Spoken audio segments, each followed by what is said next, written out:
Bien, bonjour à toutes et à tous, bienvenue dans le podcast La Sueur. Bonjour Polydamso, bonjour mon cher Rust. Oh là là, on va revenir sur le Glory 77 et la victoire de Cédric Doumbé par KO au deuxième round contre Monsieur Murtel-Grenard. Déjà bravo messieurs, parce que c'est vrai que pour les pronostics, pour une fois, ce n'est pas la honte absolue pour nous. Sur le résultat, parce que Sur le résultat, j'avais oui. pas prévu un KO au deuxième round. Personne. Mais Ouais. si, Cédric Doumbé predict this thing, tu vois. Ouais, il avait dit KO deuxièmement dans cette vidéo déjà, dans la légende, validée par Rust, qui a été... Oui, une vidéo Tu l'as vu, Polydamso? Ce truc où il est en face de Murtel-Grenard et... Non, la vidéo où dans le confessionnal, là. Ah oui, si, oui, je l'ai vu, carrément. Là, est-ce qu'on parle pas d'une belle pièce de cinéma, là? Ah si, c'était stylé. Oh là là. Ça aurait été encore plus stylé s'il se marrait un peu moins. Je trouvais qu'il était... Oui. Il était sur le point de lâcher un rictus à chaque fois, mais c'était stylé. Mais bon, KO deuxième round, pronostic validé. Là, il valide également la trilogie. Bon, Polydamso va revenir sur le combat parce que c'est vrai qu'il l'a décortiqué tel Luc Thomas, il l'a regardé 48 fois approximativement. C'est pas très loin, pas très loin. Ouais. Bah alors c'est parti. Alors voilà.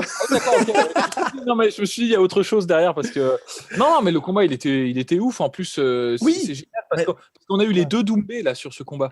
On a eu le Doumbé brawler mais on a eu le Doumbé super posé, super technique aussi. En fait c'est ça que j'ai beaucoup aimé dans ce combat, c'est que lorsqu'il était au milieu du ring, il était ultra technique. Avec un travail du jab au corps qui était super intéressant justement pour désamorcer la garde haute, pour contourner la garde haute de Murtel-Grenard et préparer son bras arrière qui est un peu ça devient vraiment son money shot à Cédric Doumbé.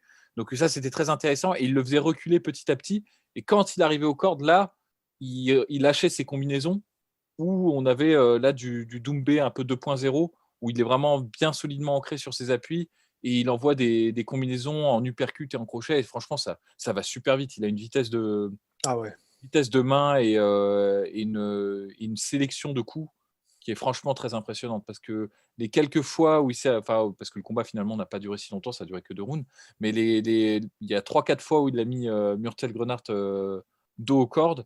À chaque fois, les combinaisons de coups, tous les coups touchaient, quoi. C'était impressionnant. Contre un des mecs qui, pour le coup, a une très bonne défense en plus de ça. Donc, c'était vraiment c'était un tour de force. Ce que j'aimais bien aussi, c'est qu'il avait cette espèce de mouvement continu quand il avançait. Et en fait, ça armait en fait son bras arrière. Et ce bras arrière, il a vraiment, maintenant, il commence vraiment, tu vois, à peaufiner le truc parce qu'il a plusieurs façons de le lancer, en fait. Il a une façon de le lancer qui est un peu salounesque, tu vois, où il fait vraiment. Mais tu sais, ça me fait penser un peu à ce que faisait Chuck Liddell, tu vois, où il fait une courbe, c'est entre le bras arrière et le swing, en fait. C'est pas vraiment un. Mais sauf qu'il rajoute par rapport à Chuck Liddell un vrai mouvement de buste où, alors certes, du coup, ça le rend un peu plus susceptible théoriquement au coup de genou, mais en revanche, ça le décale tellement de la ligne d'attaque que si la réponse elle vient en main, il est safe et en plus de ça, il fait mal, quoi. Ouais, il est hors de exactement, il est hors de la trajectoire des retours en fait. Et ça c'est impressionnant, mais il a aussi le contre, c'est comme ça quand il le place en contre, c'est comme ça qu'il a terminé Murtel. Il a aussi en fait on a eu droit à un peu tu vois oh putain, je cherche mes mots, c'est terrible, mais toute une sélection, toute une compilation de ses coups à lui, parce qu'il y a même eu la droite en sortie de clinch qu'il a mise contre Nabiev et contre Tongchai, et là c'est sur le premier knockdown, c'est comme ça qu'il met Grenard knockdown. Et franchement, c'est impressionnant. Il y avait tout en fait dans ce combat. Il y avait aussi ses qualités défensives, l'esquive qu'il fait sur la série de coups de Grenard au deuxième round, et où il désaxe pour éviter le genou sauté, et ensuite Grenard passe par-dessus la troisième corde. C'est impressionnant parce que ça a l'air tout simple pour ce qu'il fait, mais pourtant Grenard il set up bien le truc. Tu vois, il ne lance pas comme ça nu, et en fait il pousse, parce que Grenard a fait un beau combat en plus, moi je trouve. Tu vois, c'est là où vraiment tu brilles le mieux, c'est quand tu brilles contre un adversaire qui est excellent et qui fait un très beau combat, parce que Grenard était super dangereux. Il y avait une tension dans le combat qui était folle. Parce que sur les combinaisons, Grenard il touchait bien. Il y a plusieurs kicks qui sont passés, et même les genoux au centre du ring, alors que dans les premiers combats, il n'arrivait pas à les placer. Là, il a réussi à en placer quelques-uns. Il y a même au début du deuxième round une sorte d'échange, en fait, où il touche vraiment très très sérieusement Doumbé, quoi. Ça aurait pu, tu vois, le combat sur le premier round, ils étaient à peu près au même nombre de frappes significatives, tous les deux. Alors les frappes les plus lourdes, c'était vraiment Doumbé qui les avait, qui avait notamment passé un très beau bras arrière qui aurait pu être un knockdown. Hein. Il a vraiment bien marqué Grenard. Mais de son côté, c'était à peu près le même nombre de strikes. Et c'était dans la main de chacun des combattants arrivé au deuxième round, tu vois. Et deuxième round, ce qui a vraiment seal de deal, je pense, c'est le premier knockdown où franchement, Grenard, il s'en est pas relevé. Alors, il a essayé de faire une charge d'Heroirim, tu vois, avec le genou sauté. Pas de chance, quoi, tu vois, mais en même temps, c'est la défense de Doumbé, tu vois, qui a vraiment su anticiper le truc et sortir de l'axe de frappe. Et après, bon, c'était chaud, quoi. C'était chaud. Et la combinaison finale, elle est juste mais magnifique. c'est ça.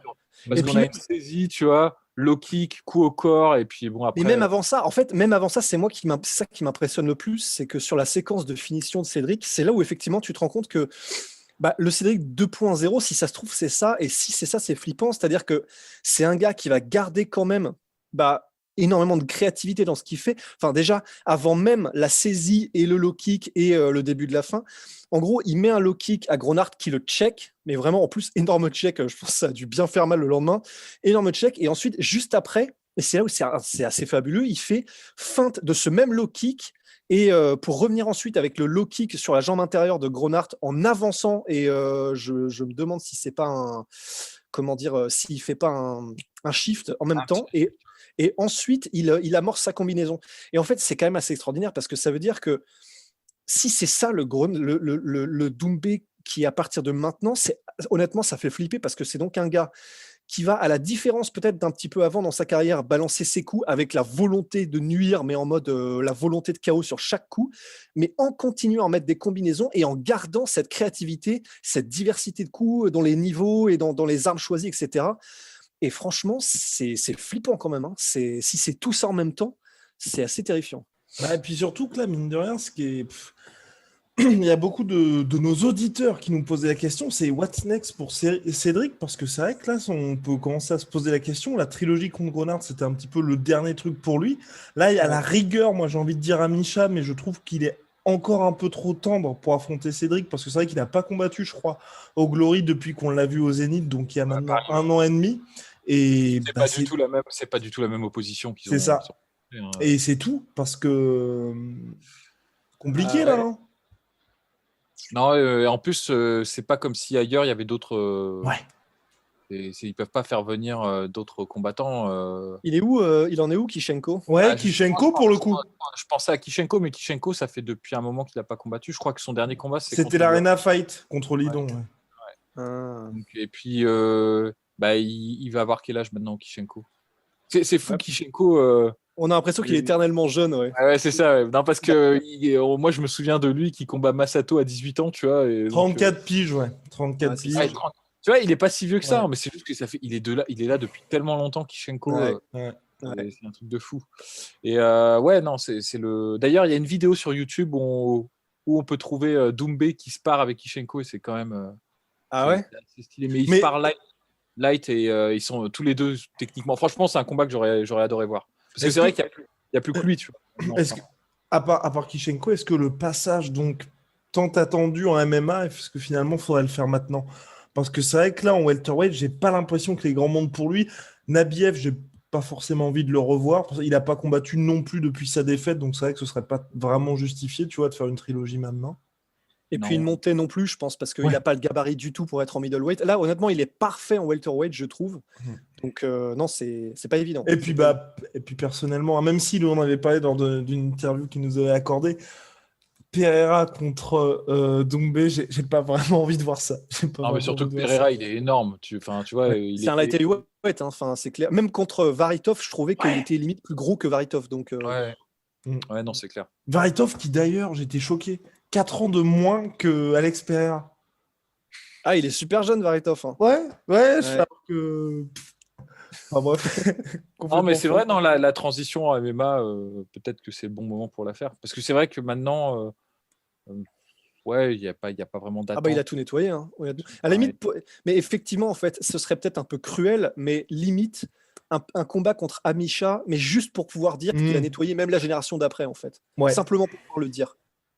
Mais c'est vrai que sinon, sportivement, je pense pas que ce soit le plus compétitif. Et pour le coup, pour Glory, c'est compliqué parce que c'est vrai qu'Amisha représente l'avenir, donc tu vois, tu vas Mais pas c'est ça, casser si ton. Doumbé s'en va, ouais. Bah, un peu comme quand ils ont fait, tu vois, justement, Troy Jones contre Grenard.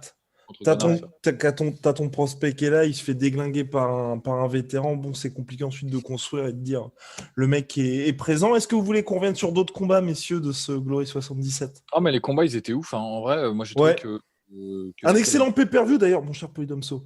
Petit disclaimer, il y a un certain nombre de personnes qui ont rencontré les mêmes problèmes que lors du dernier Glory que nous avions diffusé. Les problèmes venaient des États-Unis parce que nous avons mis tous les moyens pour avoir un serveur qui cartonne vraiment. Donc on ne le dira jamais assez. Donc Ben qui s'occupe de notre informatique a fait un espèce de truc. Vous étiez quand même plus de 15 000 à être en direct sur notre serveur. La charge, mon cher Polydomso, vous n'êtes pas prêt. On était à 3,7% de charge sur le serveur au global, ce qui est absolument monstrueux. Enfin, le truc ronronnait, mais c'est juste qu'il s'est passé exactement le même problème que lors de l'UFC 257, toute proportion gardée, bien évidemment, parce que là, on est sur du kickboxing. Mais tous les gens ont voulu acheter le pay-per-view au même moment. Et donc, aux États-Unis, vu que c'est là que tout se passe, et il y a eu un problème de bandwidth comme ils disent, je n'ai bande pas passante. dans la langue de bande dans la passante, langue de voilà. Merci mon cher Rust. Et donc du coup, ce qui faisait que les gens avaient du mal à payer puisque tout le monde essayait de payer au même moment. Voilà, donc ça ne venait pas de nous.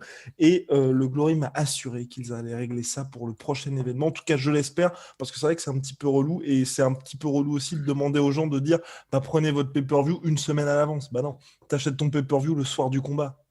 Ah oui. Ce qui est logique. Donc voilà, donc on espère que ça vous a pas trop embêté et que, en tout cas pour le prochain, ce sera réglé. Voilà. Ouais, sinon pour les autres combats, il y a eu la passation la passation de flambeau, non, mais la prise du titre par Pereira contre Varitov. Décision partagée. Décision partagée, combat extrêmement serré. Moi personnellement, je la donne à Varitov, hein, mais je peux concevoir. En fait, c'est ce genre de combat où tu peux tout à fait concevoir la victoire de l'adversaire sans que ce soit parce que j'ai vu des messages genre ouais c'est un vol et n'importe quoi. C'est juste ça dépend sur quoi en fait tu mets en fait l'emphase en fait pour noter le combat en fait.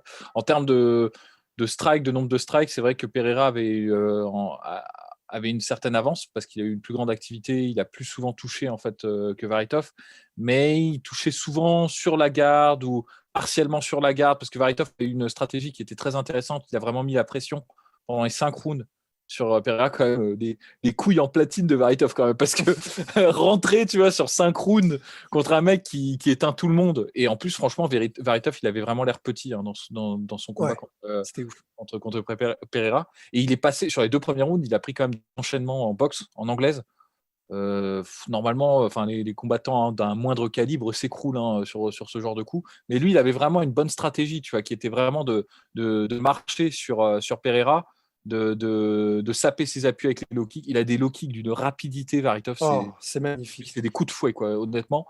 Et d'essayer à tout prix de placer son bras arrière, en fait, lorsque Pereira était contre les cordes, en fait. Et il y a plusieurs moments où il a touché, mais très, très nettement Pereira. Enfin, les frappes les plus significatives, c'était Varitov qui les avait, quoi. Et il était extrêmement surpris du résultat final. Donc, c'était un combat très, très serré. Je comprends en fait pourquoi c'est Pereira qui a été déclaré vainqueur. Ça va un peu plus dans le sens du Glory qui sont vraiment. Le Glory, ils ont vraiment besoin de stars quoi. Avec Doumbé qui va peut-être se barrer, il faut qu'il trouve quelqu'un d'autre en fait. Et, même pour le sport globalement, hein, parce que là le sport tient sur le Glory. Hein. C'est ça, et bon, Pereira, comme c'est un double champion, qu'il a une allure vraiment très très inquiétante et qu'il a cette réputation de KO machine. Non, mais ça, il fait flipper, il fait grave flipper, Pereira. Et donc voilà, c'est peut-être pour ça que c'était plus intéressant pour eux de. Enfin, je dis pas qu'il y a eu des consignes, mais tu vois, ça me surprend pas. Tu vois, c'était dans une concomitance, une constellation d'événements qui faisait que ce résultat me surprend guère en fait. Ouais, et puis sinon, juste rapidement, on peut évoquer le Rico Verhoeven. En fait, déjà le fait qu'il ait gagné le tournoi, mais aussi juste pareil hein, au niveau des compétences, c'est une régalade. Hein. Enfin, ne serait-ce que son son second combat qu'il fait contre Tariq Khbabez, j'imagine qu'on Oui. prononce comme ça. Avec le post, Rust quand même. Ouais. Comme il convient de mentionner le post rédigé par Rust quelques heures avant le Glory Kickboxing. Corps de dieu grec, visage de mannequin, low kick de porc, champion du Glory depuis 8 piges. Rico Verhoeven, ce cheat code sur patte. Ouais, c'est vrai, hein. C'est vrai que c'est un cheat code sur patte. Honnêtement, c'est le genre de gars, tu sais, tu lui présentes un sport que tu fais depuis 10 piges, au bout de 3 heures, il est meilleur que toi, tu vois. Enfin, Tu lui c'est présentes ta meuf, il repart avec, non? C'était... Ouais, voilà, c'est ça. Ouais. Enfin, c'est le genre de mec, sur son front, il y a marqué t'as aucune chance, tu vois. Et en gros, il nous a fait, honnêtement, c'était magnifique. Alors, Ouais. comment dire, surtout le deuxième combat, parce que c'était un peu plus autoritaire que le premier contre SD. Mais dans son deuxième combat, c'est vrai que quand il est en mode bon, j'ai le boulevard et en fait, tu vas rien pouvoir faire. Et quand il commence à sortir les kicks, les low kicks avec ce fameux, ce qui est juste somptueux, C'est le seul à le low faire. kick interne jusqu'à sur la jambe arrière. Et en gros, il détruit les mecs. C'est juste, c'est magnifique. Ça et les Ça, middle. c'est incroyable qu'il arrive à le placer ce coup en poids lourd. Et c'est dingue, quoi. Enfin, parce que il faut qu'il se mette quasiment en position de clinch par rapport à l'adversaire, mais sans l'attraper. Donc, il peut vraiment se manger un crochet au moment où il généralement, il fixe avec son crochet gauche et après, il met son truc. Mais, mais il est intelligent, il le fait tout le temps quand le mec est derrière sa carapace et qu'il voit pas le coup venir, en fait. Mais c'est une technique qu'on voit jamais en kickboxing. C'est un truc qu'on voit plus en Kyoku, tu vois, en Kyokushin. Parce que les règles font que tu peux avoir ce genre de kick, tu vois, dans ces compétitions-là. Mais là, du coup, les jambes arrière des combattants sont moins conditionnés que leurs jambes avant parce qu'ils ont moins l'habitude de prendre des low kicks. Et à plus forte raison, la jambe interne arrière, normalement, tu n'en prends jamais des low kicks en interne en arrière. Donc, normalement, c'est pas possible. il en faut 3-4 pour casser un mec, surtout à ce poids-là, quoi. Donc c'est assez D'autant dingue. plus que ce qui est assez stylé, mais c'est vraiment un plaisir coupable, mais c'est que la manière dont il set up effectivement ce low kick jambe arrière sur l'intérieur de l'adversaire, c'est que en gros, il les fixe de manière à ce qu'effectivement, comme tu viens de le dire, en fait, ils sont vraiment carapassonnés et ils s'attendent pas nécessairement à recevoir le coup. Et du coup, comme il a le boulevard, il en rajoute et il hache la jambe, mais en traversant bien pour bien déséquilibrer. Enfin, vraiment, tu as l'impression que, tu sais, c'est comme l'anecdote de Bas Rutten quand il disait la première fois que j'ai vu Ramon Dekar se combattre. En gros, c'était un petit mec qu'on avait appelé à 10 jours, tu vois, et tout le monde était en mode non, mais il va se faire déchirer, etc. Et en gros, apparemment, Ramon Dekar, c'est arrivé, premier low kick, le mec, genre, part à l'horizontale comme ça, s'écroule, fin de combat. Là, en gros, tu avais un peu l'impression que c'est ce qu'il recherchait à faire, en fait. Il cherchait à projeter les mecs comme dans GTA avec le code Superman, tu vois. Enfin, mais c'est assez impressionnant. Enfin, ok, Babez était beaucoup moins impressionnant physiquement que Rico. Enfin, c'est 120 kilos, 120 kilos de pur muscle, mais de machine de guerre. Mais en plus de ça, quelqu'un qui utilise parfaitement sa technique et sa puissance. Et franchement, honnêtement, c'est beau. Enfin, il y a une raison pour laquelle il est aussi haut et depuis aussi longtemps. Mais c'est somptueux, quoi. En plus, il a passé la technique contre SD Gargas et contre Tarek. Ouais. Les deux, tu vois. Tarek qui a d'ailleurs sorti Levi Richter au premier tour. Grosse surprise. Ouais, grosse surprise. Il a fait un pur combat, quoi. Il a été ultra vaillant. Il l'a mis knockdown complètement. Il est passé à ça de le finir, d'ailleurs. Mais il a de belles mains, Babez. Ouais, et en fait, il a un peu un style à la Rotang, mais en poids lourd, quoi. Parce qu'il prend quand même des coups. Il prend un genou sauté de Richter, et puis, ça lui fait rien, quoi. On n'a rien à foutre. Hein. Le surnom Tank, du coup, lui va comme un gant, hein, exactement. Et non, il a fait un très beau combat, mais il est arrivé dans les pires conditions contre Rico parce que c'était une guerre. Hein. Richter, Richter, j'ai bien aimé ce qu'il a fait parce que il a un premier round où, franchement, le premier round, c'est pile ou face entre les deux.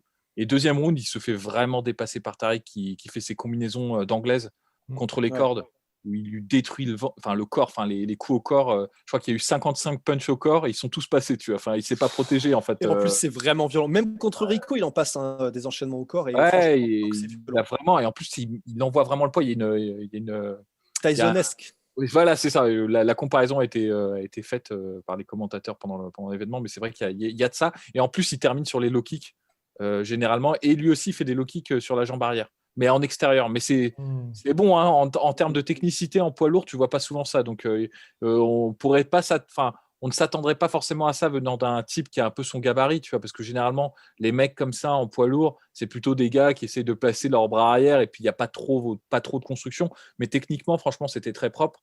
Et alors, du coup, le troisième round, Richter, il a sorti son troisième round. Hein. Franchement, il a Moi, je trouve qu'il gagnait le troisième round, où il fait des trucs d'un athlétisme assez incroyable, tu vois, des ciseaux kicks, tu vois, et tout.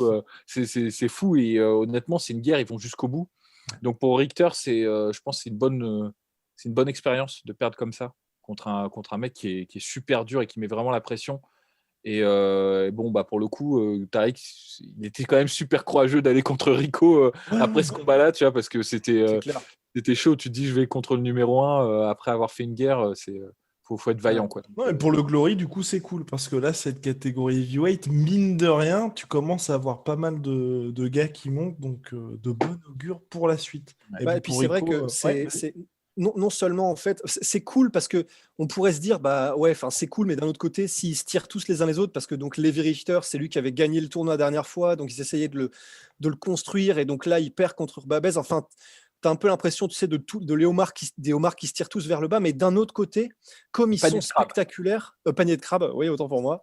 Et en gros, mais comme ils sont spectaculaires, ça peut marcher quand même. C'est-à-dire que tu peux avoir des espèces de cavaliers de l'Apocalypse où ils sont 4, 5, ultra spectaculaires, et un petit peu comme au K1 à la belle époque. En fait, ils se battent tous les uns les autres, mais tu kiffes tous, voir les combats 4-5 fois, il n'y a pas de problème, quoi. Et c'est pas gênant. Enfin, vraiment, personnellement, tu vois, tant que les mecs sont bons, moi, ça me dérange pas du tout. Et puis, au contraire, je trouve que ça permettra aussi un petit peu, parce que bon, même si on apprécie énormément Rico Verhoeven, moi, j'aime bien aussi quand ça bouge un petit peu, quand t'as des vraies grosses rivalités, et puis quand t'as surtout de l'activité. Parce que c'est vrai que la trilogie contre Jamal Ben Sadiq, personnellement, ça m'intéressait, mais c'est vrai que Jamal n'a pas combattu depuis, je crois, 2 ans. Donc, tu vois, c'est bien aussi, si tu vois les mecs régulièrement, que les gens peuvent aussi se dire, bon, t'as Nordine Maedine, un Français qui monte, t'as Plazibat qui monte, enfin, tu vois, des gars d'un peu partout qui commencent aussi à arriver dans cette catégorie-là. Messieurs, je pense qu'on a fait le tour. Oui. Ouais. Et formidable. Ouais. Big shout out à My Sweet Protein. Moins 15% supplémentaire par rapport au solde avec le code la sueur sur tout My Protein. Moins 10% sur tout Venom avec le code la sueur. Et nous avons fait le tour. On se retrouve très très vite pour de nouvelles aventures.